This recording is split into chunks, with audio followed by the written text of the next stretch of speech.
Меня зовут Канат, я режиссер-документалист, автор подкаста «Замандас».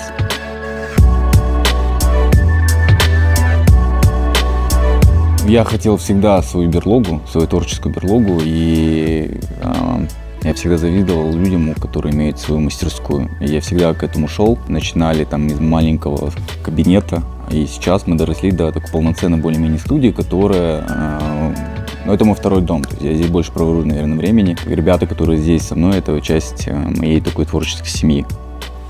И мы вместе снимаем фильмы, снимаем документальные фильмы, вместе делаем проект «Замандас». То есть у нас очень много достаточно интересных работ, и каждый участник горит своей работой. Я как понимал, что я не буду обычным сотрудником, офисным клерком, я понимал, что для меня творческая свобода и свобода передвижения очень важны. И когда я пожил за рубежом, и я видел студии, которые я, всегда мечтал поработать, но из-за того, что меня не брали туда на работу, я подумал, что когда-нибудь я создам свою студию. И сейчас, находясь здесь, я понимаю, она чем-то похожа на студии, на которые я когда-то в Нью-Йорке, будучи, хотел и мечтал быть ассистентом и подавать там кофе и работать. Но спустя годы я ту жизнь, о которой я мечтал в Соединенных Штатах, в том же самом в Нью-Йорке, я ее как будто бы здесь и воссоздал. То есть я катаюсь на велосипеде, езжу на работу сюда, у нас здесь своя маленькая в той комнате свой маленький кофешоп, то есть у меня здесь своя монтажка, в которой я прихожу, закидываю монтажную работу и могу выйти уже, когда уже солнце сядет. То есть я получаю удовольствие, я живу свою нью-йоркскую жизнь только в Алматы.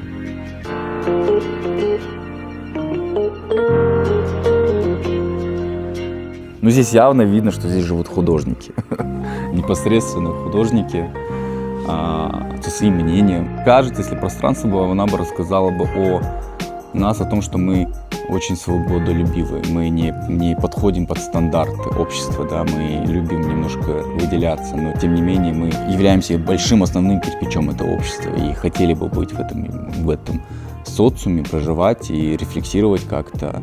Наверное, об этом, больше наш проект, и мы рефлексируем то, что происходит у нас за окном. В этой студии, в новой студии мы заменили диван. Это решение было очень тяжело было принять, потому что тот диван, он очень для нас был дорог, и мы понимаем, что тот диван хорошо вписывался именно в то пространство. Когда мы переехали сюда, мы хотели этот диван поставить, мы понимали, что уже другая глава, это уже новая жизнь, это новый уже проект. И мы понимали, что надо заменить диван, и мы долго искали на что, но я всегда отсылался и прикалывался, что я хотел бы, чтобы «Замандас» ассоциировался у зрителей как Friends, как это проект о друзей и их друзей. Все скучают по Friends и ассоциируют свою молодость, свое какое-то время. Я бы очень хотел, если мы доросли бы до такого проекта, чтобы «Замандас» тоже был ассоциацией кого-то с какой-то эпохой. И отсылка к Фрэнсу, и мы выбрали этот диван от Эшли. Он супер удобен и вписался в это. Но интересная история с тем диваном. Тот диван безумно любит Асхат Ниязов. Безумно. И он сказал, когда он откроет свое пространство в Астане, а он скоро к этому придет, он заберет тот диван. И когда он всегда заходит к нам в гости, он здоровается с этим диваном. Говорит, к тому подходит, говорит, ну что, тебя бросили, да? Ты мой дорогой, скоро я тебя заберу. Ковер вообще переехал со мной с города Караганды, когда мы, будучи с моими родителями, переехали в город Алматы. То есть этому ковру уже больше 25 лет. Я прям помню его в детстве. То есть для меня это мое первое творческое полотно. Я из этих фигур вырисовывал мультики в голове. И символично я его с собой перевожу. Для меня он очень многое значит. Для меня значит, откуда мы начинали. Оно было в нашей квартире в Караганде. И я прям не могу с ними расстаться. Я его перевожу с каждой студии. Потому что вот это откуда я вырос. Он мне напоминает мое детство.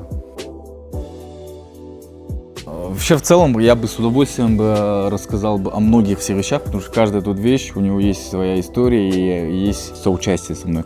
Это бейсбольная перчатка с самого моего детства, с 10 лет до 15 я играл может, как ни странно, но в Алматинской бейсбольной лиге. Раньше в Алматы была бейсбольная лига, и мы неплохо играли в бейсбол. Мы даже выезжали за рубеж и занимали в Европе 4 место. То есть мы доходили до полуфинала. Да, это кетчерская перчатка. Я играл кетчером. Это, если вы знаете, это тот, кто вот сзади стоит вот так и ловит мяч перед тем, как человек играет. Мы привыкли видеть студию с одного ракурса, но вот эту часть, она не всегда заявлена на подкасте, и хотелось бы это тоже раскрыть. Во-первых, давайте начнем с этой картины. Это работа художника, шымкентского художника, великого художника, участника арт-проекта «Кызыл-трактор» Саид Атабеков. Он мне ее подарил, он мне сказал об этом не говорить, но тем не менее я думаю, что об этом нельзя не сказать, потому что я этим горжусь. Так получилось, что я фотографировал его на фоне этой фотографии, и он мне говорит: давай я вот так ее возьму и вот так, ну типа сделаю дырку и через дырку пройду, и ты меня сфотографируешь. Я говорю: да нет, как так? Работу же жалко. И он мне говорит: жалко, болса алып кете, говорит. Я говорю: алып кете. И вот он мне подписал здесь. Это именно экземпляр, который была на выставке во Франции. И безумно горжусь, что она у меня есть. И, наверное, еще одно из таких важных элементов — это, конечно же, телевизор. Я понял, когда мы работаем с клиентами, очень важный момент показа, когда ты им скидываешь фильм документальный с ссылкой на файлообменники. Это плохо воспринимается. Часто своих клиентов или людям, которым я хочу показать фильм, я приглашаю сюда, в наше пространство, закрываем шторы, делаем кинопоказы. Первый раз я увидел эту работу в Keyspace в городе Шымкент. Она мне очень безумно понравилась, сразу засела за душу. Тогда ребята мне рассказали о своем хабе творческом, и они проводили там кинолекции, и также они продавали работы казахстанских художников. Приобретая у них работу, ты как-то помогаешь им дальше прожить и оплачивать аренду. И мне показалось, что я должен это сделать и приобрести именно эту картину. Так сложилось, что мы коллекционируем, собираем винилы. Тут просто коллекция, которая мне нравится, но одном из важных, чем я горжусь, это альбом Розы Рымбаевой и с ее личным автографом. В студию к нам приходил Мади Рымбаев, ее сын, и я просто передал ему: пожалуйста, можешь автограф для меня? Вот.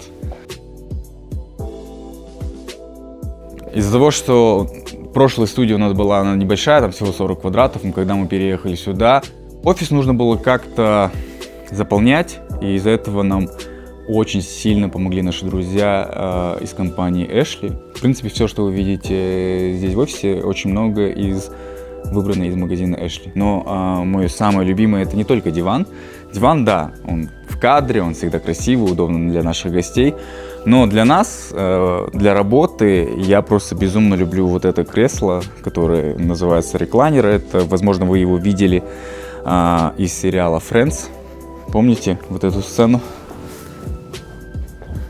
И смотрите, как он может. Чем кресло это удобно? Просто потому, что у меня появилась привычка засыпать в обед на минут 15-20. Неплохо заряжает тебя на целый день после. У нас их два. Здесь еще один, и в моей монтажной комнате второе кресло. Вот. Давайте я проведу уже туда вас, потому что там я, в принципе, провожу основное свое время.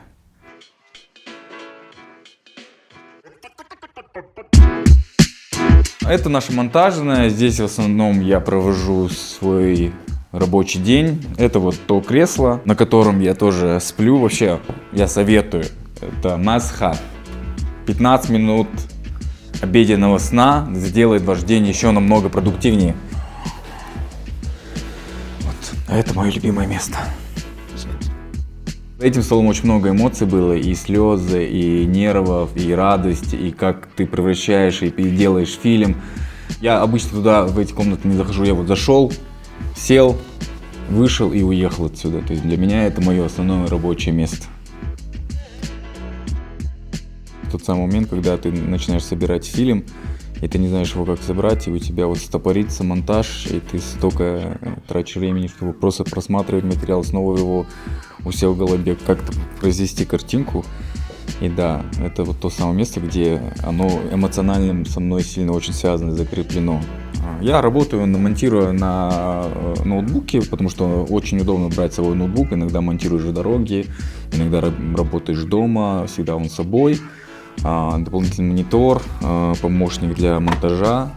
И, что удивительно, из-за того, что моего прошлого фотографа, я, как и привык на фотошопе раньше работать на графическом планшете, я также монтирую на графическом планшете. Многие вещи здесь, которые они для меня очень дорогие, допустим, эта картина, я ее фотографировал на средний формат пленки в Монголии, когда снимал серию про казахов, которые живут на Алтае, в Монголии. И это семья, пастуха, многодетная семья, вот, за завтраком. Короче, такая почему-то теплая фотография, веет очень добром и теплотой. Мой любимый шкафчик тоже от моих друзей Эшли. Здесь я храню свои личные вещи, книжки, фотоальбомы. В основном у меня фотоальбомы. Я использую фотоальбомы как референс кадра. И на самом деле, если посмотреть на монтаж, у меня очень фотографический монтаж, очень связан с моим тоже прошлым. Вот эта стена, она переезжает с нами от студии к студии. Тут фотографии наших гостей, не только нашего проекта Замандас, но и гостей, друзей, которые посещают нас в студии. Почему-то мне так кажется, что с годами это обретет очень большую ценность, потому что мы сейчас живем в диджитал мире, и физические фотографии уже мало кто делает. А вот такие вот полароиды очень удобно потом коллекционировать, и ты видишь свою жизнь на фотографиях. И это очень приятно смотреть и наблюдать. Допустим, здесь фотографии моей жены и подруги Камилы, когда моя жена была беременна. Ну, в целом, здесь, короче, вся коллекция творческой тусы Алматы. Вся поп-культура вот здесь у меня.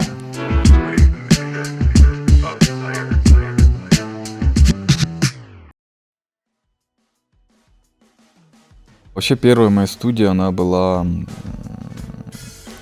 когда только переехал снова в Алматы. Это было коворкинг. Я был как в аквариуме. Это был тоже интересный опыт, потому что все смотрят, у тебя нет окон, и ты такой находишься как в аквариуме, на тебя все смотрят, что ты делаешь. Вообще, в целом, я монтировал и работал всегда в кофейне. Мне нравилось то, что там мало людей, и я мог прийти и монтировать свои фильмы. А потом, когда начался большой поток людей, я уже перестал туда ходить и монтировать.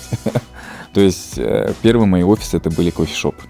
Одно из первых, наверное, заветных, где мы начали запись Замандаса, это было по Фурману, где барная улица. Вот там мы снимали комнату. Там тоже поработали не так много, но первые записи с Гаумжаном Молданазаром мы записывали там. Это еще интересно был опыт, потому что Гаумжан Молданазар пришел к нам на подкаст. Он сказал: я не хочу сейчас давать интервью, пошли в бар сперва. И мы спустились в бар, мы побыли немножко в баре. Поднялись это первая запись, поднялись на съемку Замандаса и начали запись. По-моему, даже какой-то кусок мы забыли нажать кнопку REC на запись. Потом мы переехали оттуда чуть ниже, в нижнюю часть города, в подвал. Мы жили в подвале, там тоже не было света. И это было тоже такое...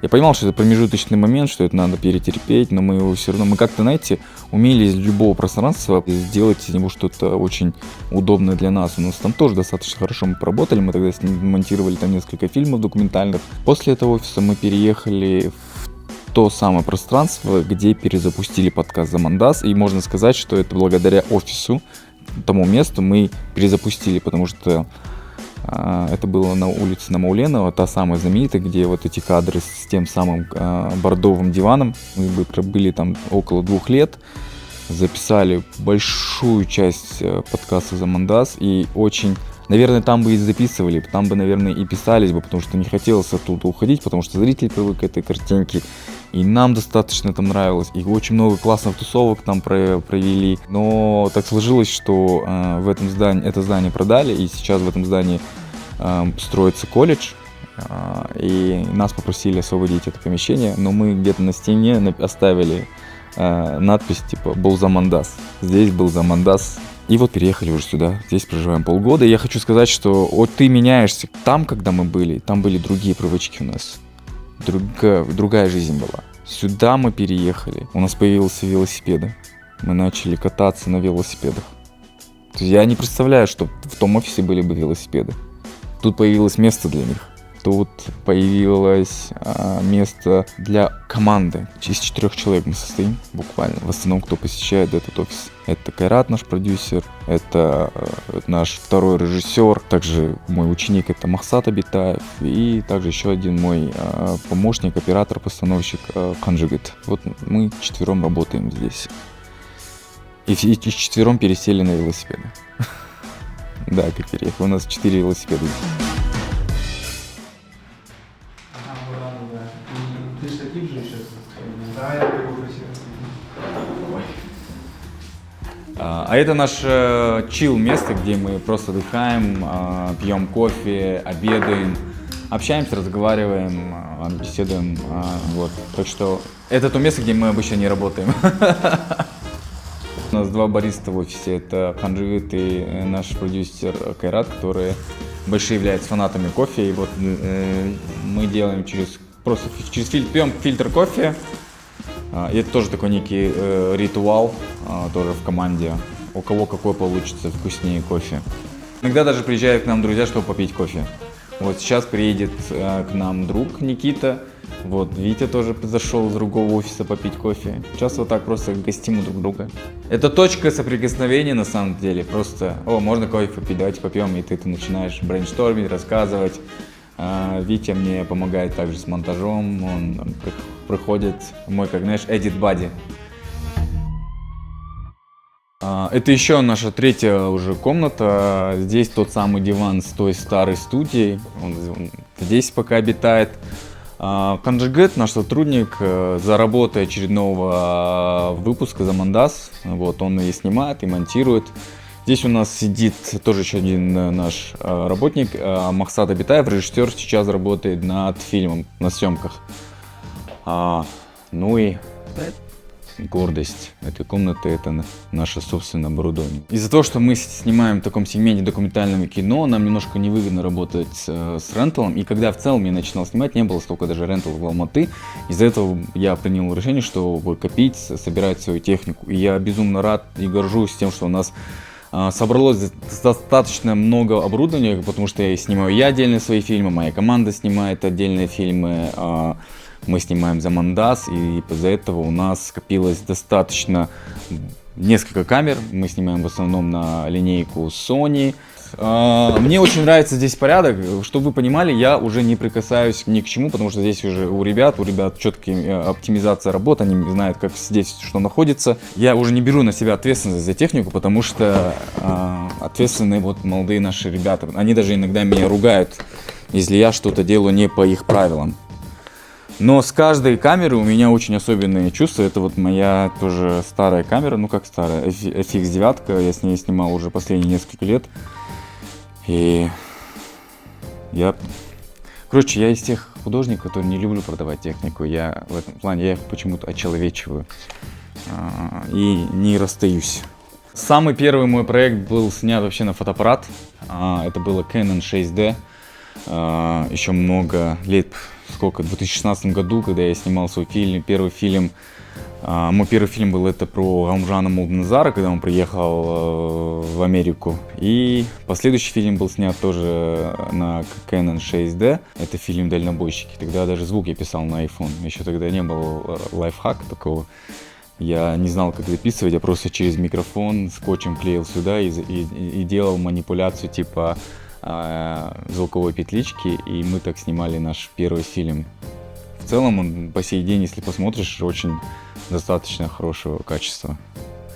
Это абсолютно техника, это абсолютно не столь важно. Важно, что здесь, но тем не менее, эти инструменты очень помогают делать твою работу еще качественнее. Я бы хотел через 5 лет иметь свое собственное пространство. Не снимать в аренду, чтобы это было мое. Может быть, построить. Давайте я загадаю, что я его построю. Да. Потому что я сейчас же автолюбитель, мне нужна моя личная парковка. И парковка для велосипедов. Очень много желаний есть. Ну и в целом очень хотелось бы свой сад маленький. Вот, если получу, я бы через 5 лет, думаю, к этому пойду. Это разное может быть. Мы можем и поменяться, и смениться. Можем в какой-то момент сказать, давайте мы закроем проект и уйдем красиво. Или же это что-то перерастет в другой какой-то личный проект. Но я думаю, что в любом случае останется одно. Я также буду документировать и снимать своих современников. В каком формате, как это будет, это может по-разному, это может менять форму. Но в любом случае что-то будет вот с этим связано. А как, это уже дело инструментов.